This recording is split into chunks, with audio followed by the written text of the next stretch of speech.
Hello friend, today in this video I will show you how to Google Drive in laptop in 2020. So guys, very easy simple method. Please like, share and comment, subscribe my channel, press the bell icon guys. So guys, let's start our video. So guys, Chrome browser is open. So guys, is Google Apps. Click on. So guys, is Drive, Google Drive and click on.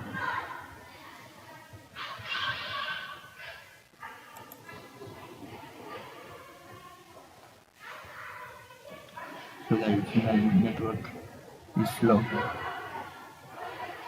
So guys, Google Drive is open.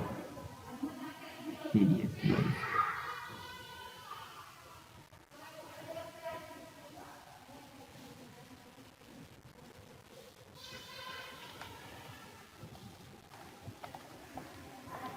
So guys, very easy simple method. Please,